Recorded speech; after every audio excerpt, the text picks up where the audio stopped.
Hello students, कैसे हैं आप सब। मैं उम्मीद करता हूँ बिल्कुल ठीक है, सब कुशल मंगल है।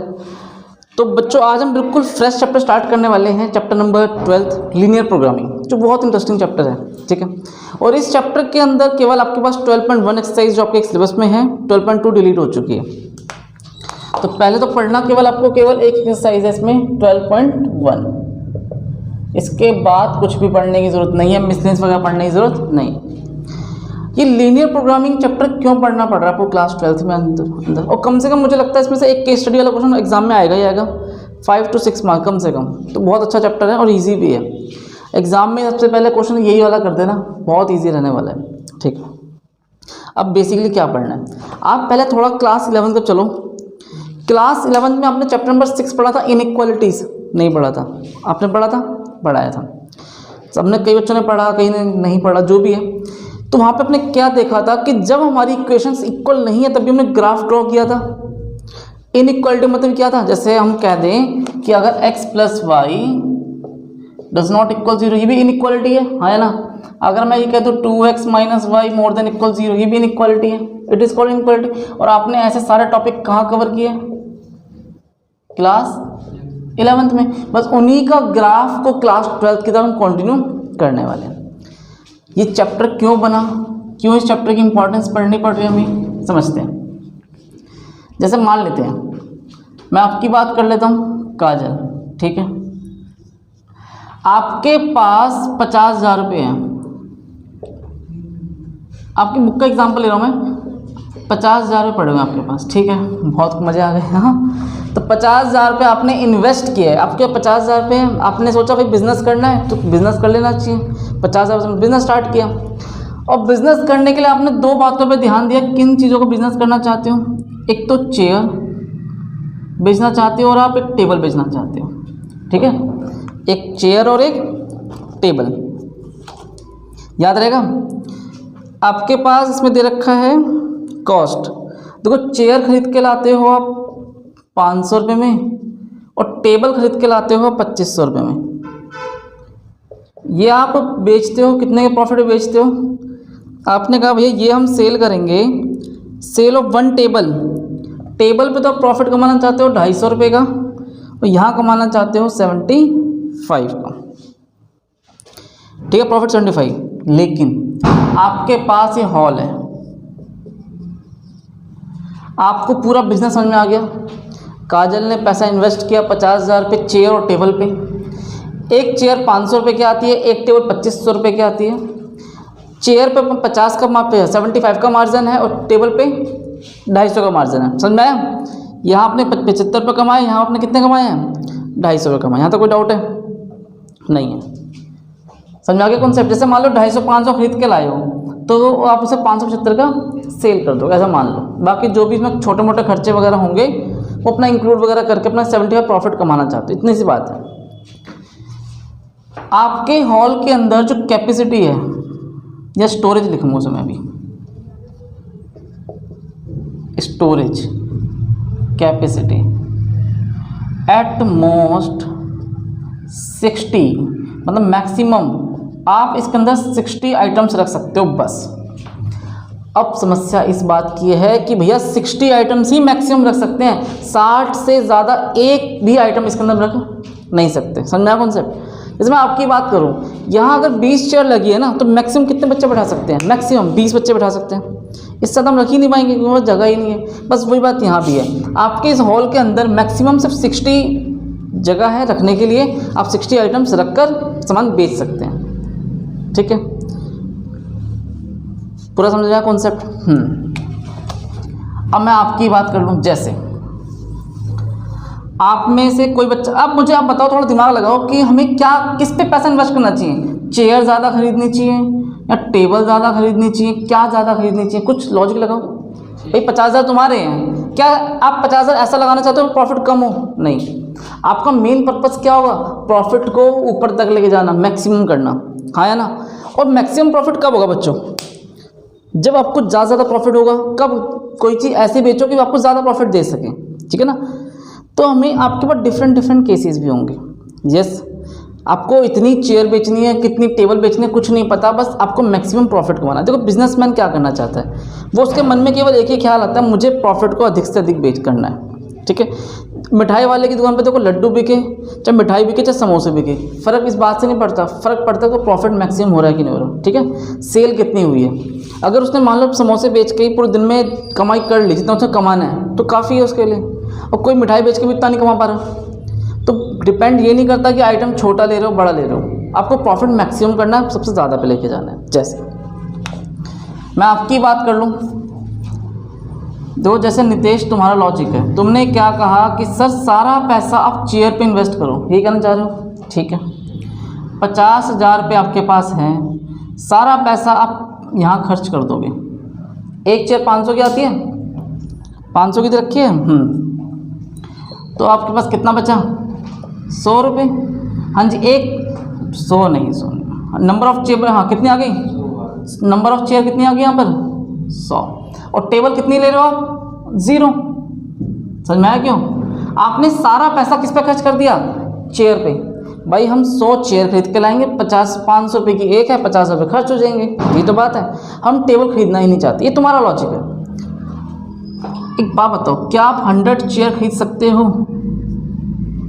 पॉसिबिलिटी है नहीं, क्योंकि रखने की जगह कितनी है, केवल 60, फेल हो गए। तो अब जैसे एक और किट्टू की बात कर लेते हैं, इन्होंने बोला कि सर सारा आप टेबल पे पैसा खर्च करो, क्यों चेयर के पीछे भागते हो, 250 रुपये प्रॉफिट कमा के दोगे। ठीक है ना, देखो कैसे होगा, 50,000 रुपये हैं, एक टेबल 2,500 की आती है, 20, कितनी टेबल आ जाएगी, 20, और ये चेयर कितनी खरीदे हो इस बार आप, 0। या सर तुम्हारा लॉजिक है, आपने कहा कि सर 20 टेबल खरीद लो, चेयर को गोली मारो, आपका स्टोरेज की भी दिक्कत नहीं आएगी, और आपका एक चेयर टेबल पे 250 रुपये कमाते हो, मतलब 250 मल्टीप्लाई 20 कर दोगे, कितना आ जाएगा, 5,000 प्रॉफिट कमा लोगे, आपका बिजनेस अच्छा खासा चलेगा। ये आप किट्टू का लॉजिक है, मेरा नहीं है, आपने बताया, ऐसा जवाब दिया। क्या किट्टू बिल्कुल सही कह रही है, 5,000। अब तुम में से कोई बच्चा निकल के ऐसा आएगा जो कहेगा कि सर 5,000, तो देखो यहाँ किट्टू के अकॉर्डिंग कितना प्रॉफिट आ रहा है, 5,000 रुपये। ठीक है, अब समझना, आप में से कोई बच्चा और आया, सोनू, ये कहता है कि सर आप ना आप क्या करो, 20 चेयर खरीद के लाओ।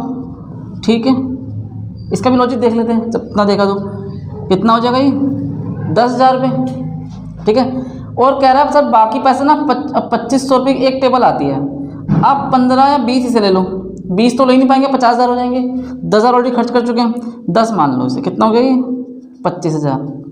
ठीक है ना, कितना पैसा हो गया ये, 25,000, 15 कर दो इसे, कितना हो जाएगा ये, हाँ 25 15, 25 दाम 250, 25 25 5 125, 375,000। वही लगभग आपने कितना, अब देखो ऐसा तुम्हारे सोनू ने कहा है कि सर 20 चेयर और 15 टेबल खरीदो, आपके पैसे जो होंगे सिर्फ 47,500 ही खर्च होंगे, 2,500 बच जाएंगे, ऐसा उसका मानना है। ठीक है, पैसा बच गया, और कैपेसिटी की भी दिक्कत नहीं होगी, 20 और 15 35 होते हैं, हमें तो 60 तक की ज़रूरत है। ठीक है, इसने ऐसा जवाब दिया, 20 चेयर खरीदने से आपको एक पे 75 का प्रॉफिट होता है। कितना प्रॉफिट कमाया आपने यहाँ पर, 1,500, 15 पे कितना होगा, 15 मल्टीप्लाई 250, कितना आ जाएगा ये, 250 दाम, ये होगा 3,7,500, 1,500 और कितना हो गया यहाँ पर, 3,750, लगभग दोनों को ऐड करो, कितना आ जाएगा ये, 3,750 और 1,500, 3 और 1 4, 5,700, 250। देखो किट्टू के अकॉर्डिंग 5,000 आ रहा है, सोनू के अकॉर्डिंग 5,250 आ रहा है। अब तुम में से एक बच्चा और दिमाग लगाएगा, उसके अकॉर्डिंग प्रॉफिट कुछ और आएगा। तो ऐसे डिफरेंट केसेस बनते रहेंगे, और हम पूरा दिन लगे रहेंगे इन्हीं को सॉल्व करने में, लेकिन हम नतीजे पे पहुँच ही नहीं पाएंगे कि हम किसकी बात को हम ठीक करें और किसी को ठीक ना करें। ठीक है, कोई कहेगा सर 5 ये खरीदो, 15 वो खरीदो, कोई कहेगा सर 6 ये खरीदो, 7 वो खरीदो, कोई कहेगा कुछ, कोई 30 ये खरीदेगा, कोई वो कुछ खरीदो, वो जिसके अकॉर्डिंग होगा। क्या हम हर किसी की बात पे पूरा दिन खराब करें, नहीं, हमें एक ऐसे डिसीजन में पहुंचना पड़ेगा कि जिससे हमारा प्रॉब्लम सॉल्व हो जाए और हमें मैक्सिमम प्रॉफिट मिल जाए। ठीक है, समझते हैं, ये पूरी कहानी समझ में आई जो डिफरेंट बच्चों ने बताया। अब देखो जैसे मैं आपकी बात करूं, आपने 5 नितेश की बात करूं, 50,000 पर 500 गया, कितना आया था 100 में से अगर मान लो आप 50 ही खरीदते हो, इन द सेंस 50 ही खरीदते हैं, अब 100 खरीदना इन चारों, कितना खरीद रहे हो 50, मल्टीप्लाई कितने की है, हाँ जी 500 की है ना, अरे एक चेयर तो 500 की थी, कितना हो जाएगा ये 25,000 रुपये, और एक पे कितना प्रॉफिट कमा रहे हो आप 75 रुपये का, तो एक 50 मल्टीप्लाई 75 कितना हो गया, आपके अकॉर्डिंग बात कर लेते हैं, 25 की 5 2 35 2 37, ठीक है, और अब 2,500 है बेटा, नीचे 2 जीरो से 0 और करके 10 आ गई। अब 10 पे आपने प्रॉफिट कमाया 250 का, कितना कमाया आपने 2500, 3,000 2500 इनको भी ऐड कर लो, 0 5 12 के तो वास्ते 1 3 और 3 6,200 के साथ। देखो अब तक जितने भी हमने एग्जांपल लिए हैं, इसका चाहे इसका चाहे इसका, सबसे ज़्यादा प्रॉफिट कौन दे रहा है मुझे, नितेश, 6,000 से ऊपर प्रॉफिट मिला है। लेकिन अभी हमें और भी ऐसे आंसर आ सकते हैं, पॉसिबिलिटीज़ हैं डिफरेंट, बट हमें इससे नतीजे पे पहुंचना पड़ेगा। देखो जैसे लेट, अब एक काम करो, नंबर ऑफ चेयर को मान लो बच्चों x, और नंबर ऑफ टेबल को क्या मान लोगे y। एक कितने की कॉस्ट है चेयर पे 500 रुपये, तो 500x प्लस ये कितने की है 2500 y। इन दोनों को मिला के जो भी क्वेश्चन बनेगी वो कितने रुपये से कम होना चाहिए, 50,000 रुपये हो या 50,000 से कम, समझ रहे हो। आप इन दोनों पे जितना पैसा इन्वेस्ट करोगे तो 50,000 के बराबर होना चाहिए, 50,000 से कम। इन इक्वालिटी की बात हो रही है, समझ में आ रहा है, इक्वल की बात नहीं हो रही। आप चाहे 49,000 खर्च करो, 48,000 खर्च करो, कुछ भी खर्च करो, आपको मैक्सिमम प्रॉफिट चाहिए, पहली बात। एक बात और, स्टोरेज पे चेक करो, x और जो y की सम होगा, इन दोनों का जो सम होने वाला है वो 60 होगा, 60 से कम होगा, यस मिल गई कंडीशन को। एक बात और, x की जो वैल्यू होगी या तो 0 होगी या 0 से ज़्यादा, इनमें से कोई भी नेगेटिव नहीं हो सकता, ये भी मिल गया। अब इनके नाम क्या वो बताऊंगा। एक बात और, अब वो प्रॉफिट क्या करना है, मैक्सिमम प्रॉफिट करना है। कितना प्रॉफिट मिलता है मुझे यहाँ पर 75 का प्रॉफिट आता है x पे चेयर बेचने से, और 250 का प्रॉफिट आता है टेबल बेचने से, याद रहेगी। अब आपके पास डिफरेंट या कुछ 4 बातें लिखी हुई है, पहले काम करो, इस एग्जाम्पल को कॉपी करो, फिर देखते हैं इन 4 बातों को। तो यहाँ पर इसे हम क्या बोलेंगे, इस जो बनाई अपनी equation, investment constant, STRAINT,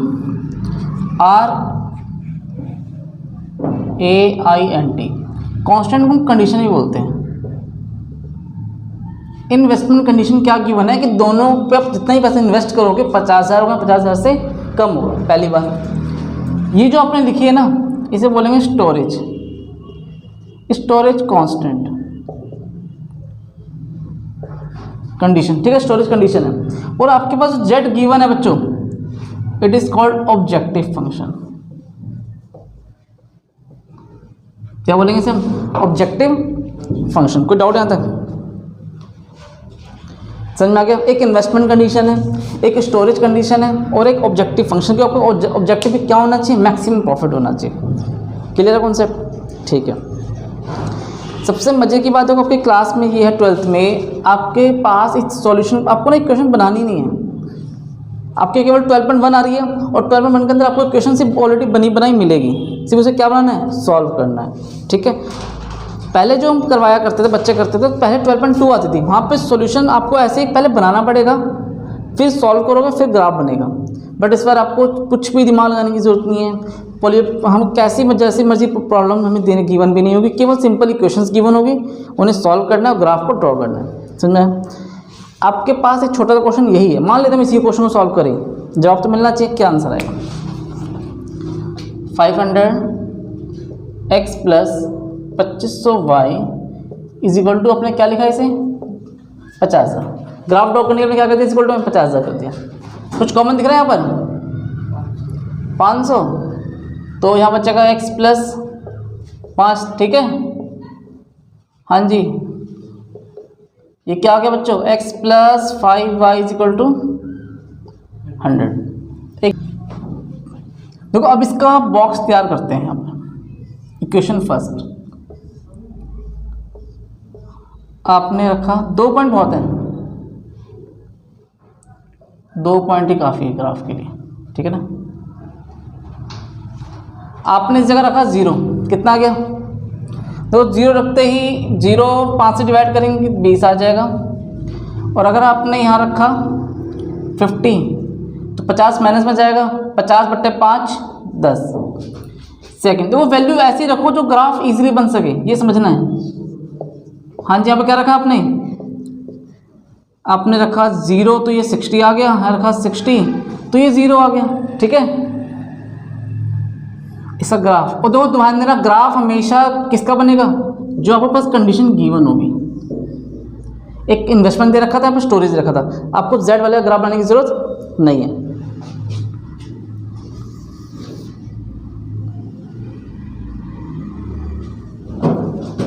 zero, 10, 20, 30, 40, 50, 60, 60 तक बहुत है। 10, 20, 30, 40, 50, 60, 50, 40, 30, 20 और 10। 0 से पे 20 है, 0 पे 20 पहला पॉइंट, 50 पे 10, ठीक है। इसको आप मिलाओगे, अगर इसे आप और आगे ले जाना चाहते हैं तो क्या आ सकता है? सोचो, अगर आपने बेटा यहाँ 100 रख दिया, 100 में 100 गया 0, तो 70, 80, 90, 100 एक करीब ऐसे जाके मिलेगा, ठीक है ना। तो मैंने अगर रफली बना ही दिया, रफली, तो आगे में ले गया। 0 पे 60, 0 60 और 60,0 इधर, ये ग्राफ ऐसे बनेगा। एक ये वाला इन्वेस्टमेंट वाले का और ये स्टोरेज वाले का। चलो क्लास 11 की तरफ ध्यान देना। पुटिंग 0 0 इन 500x plus 2500y less than equal 50,000। समझ में आया सबको? यहाँ तक कोई डाउट? यहाँ तक नहीं है। क्लास 11 में क्या करते थे बच्चों? 0 0 पुट करते थे, और 0 0 पुट करने का चेक करते थे ट्रू एंड फॉल्स। अगर ट्रू आ जाएगा तो ओरिजिन की तरफ शेडो बनेगी, अगर फॉल्स आ जाएगा तो अबव। तो 0 0 रखते ही पूरा बन जाएगा 0 0 लेस देन इक्वल 50,000, सही है, ट्रू। तो अगर ये ट्रू है तो आप कह रहे हो इधर की तरफ बनेगी, ठीक है। इधर आ जाओ, 0 0 in x plus y less than equal 60, 0 less than equal 60, ये भी ट्रू है। 0 60 से छोटा है तो इधर बनेगी। तो कॉमन की अगर हम बात करें तो इसकी शैडो ऐसे जाएगी पूरे पे, ये वाला पार्ट कॉमन है। चेक करो, समझ में आ रहा है क्यों? हाँ जी, ये जो पार्ट दिखाई दे रहा है ना, ये कॉमन है। इसे मैं थोड़ा और डार्क कर देता हूँ, ये आपका शेडेड रीजन है। बाकी सबको अगर हटाना चाहो हटा सकते हो, ठीक है। बाकी करोगे मत तो कोई दिक्कत नहीं है। देखो बी पॉइंट आपका इधर है और डी ये होगा, सी पॉइंट ले लो। सी तो मिल गया आपको 60,0, बी मिल गया आपके पास 50,10। कोई डाउट आता मन में? देखो ये आपके पास बेटा क्या आ गया, ये एक बॉन्डेड रीजन आया है। क्या बोलेंगे इसे हम? Bonded reason. बॉन्डेड रीजन मिलने के बाद अभी काम कंप्लीट नहीं हुआ, दोबारा स्टेप देखना। क्वेश्चन में गिवन था, आपने इसका ग्राफ ड्रॉ किया, ग्राफ ड्रॉ करने के बाद शेडो रीजन डाली। शेडो करने के बाद अगर आपने ट्रू देखा, ट्रू ओरिजिन की तरफ, फॉल्स होता तो ऊपर की तरफ जाते। और जो कॉमन रीजन था उसको आपने क्या लिखा? 0 A B C आपने नंबरिंग कर दी। आगे ध्यान देना, यहाँ लिखेंगे हम कॉर्नर पॉइंट। तो कॉर्नर पॉइंट कौन कौन से हैं? 0 0, सिर्फ बॉन्डेड वाले देखना, ये जो आपने मैंने शेडेड किया है। 0 0 यहाँ पर दिख रहा है आपको 0,20 और इस जगह दिख रहा है 50,10 और लास्ट में क्या दिख रहा है? 60,0, ठीक है। 4 पॉइंट मिल गए। Z आपका ऑब्जेक्टिव फंक्शन क्या गिवन है? Z is equal to 75x plus 250y। देखो चार जो ये पॉइंट आए ना, मतलब ये 4 बच्चों के जवाब आए एक तरीके से। क्या कह सकते हैं इसे हम? ये 4 बच्चों के जवाब है कि सर 0 0, 0 20, 50 10 और 60 0। क्योंकि आपको कॉमन रीज़न यही बना है पहली बात। अगर आप 0 0 पुट कर दोगे इसमें तो क्या आंसर आएगा 0, हटा दो 0 रखोगे इधर तो 0 बन जाएगा। 20 रखोगे 250 गुणा 20 कितना आएगा 250 मल्टीप्लाई 20 2500 5000 रुपये। कोई डाउट यहाँ तक? हाँ जी समझ में सबको दोनों को? तो यहाँ ध्यान देना z is equal to 75 multiply 50 plus 250 multiply 10, ये आएगा करीब आपका आंसर ये। तो ध्यान देना 75 मल्टीप्लाई 50 में कितना आया था 3750 प्लस यहाँ पर आएगा 2500, ऐड करेंगे कितना आएगा 6250, ठीक है ना। 5 7 5 12 के साथ 1 4 2 6, ठीक है। और अब देखो लास्ट पॉइंट रह गया 16, 75 मल्टीप्लाई 60 प्लस ये तो 0 बन जाएगा, 6 पंजे 30 की 0 3 42 और 3 45। आपके पास 4 आंसर आ गए। बताओ किस पे जाना चाहोगे मैक्सिमम प्रॉफिट कमाने के लिए? आपको ऑब्जेक्टिव पूरा कहाँ हो रहा है? सबसे ज़्यादा प्रॉफिट आपको कहाँ पे मिल रहा है? नहीं मिल रहा? या 5000 है, ये 4500 सबसे ज़्यादा कहाँ मिल रहा है? 6250 मैक्सिमम प्रॉफिट मिल रहा है आपको। तो आप चारों कॉर्नर पॉइंट्स में से कहाँ जाना चाहोगे? दिस, ठीक है। आप 50 टेबल जो चेयर खरीदो और 10 टेबल खरीदो, आपको क्या मिलने वाला है? Maximum profit. वरना इसके अलावा जहाँ मर्जी ढूंढते रहो, घूमते रहो, जो मर्जी क्वेश्चन बना लो, आपको मैक्सिमम प्रॉफिट नहीं मिलने वाला, याद रहेगा। तो ये जो सोल्यूशन हम करते हैं, ग्राफ बनाया, पॉइंट्स चेक किए, हमें मैक्सिमम आंसर ला के देता है कि आपको ये पॉइंट पे आप सेटिस्फाइड हो, मैक्सिमम प्रॉफिट मिल सकता है, ठीक है। तो 4 कॉर्नर पॉइंट्स मिले, लेकिन हमने सेलेक्ट कौन सा किया? जहाँ पर आंसर आपको ज़्यादा आ रहा था। इसे कॉपी करो।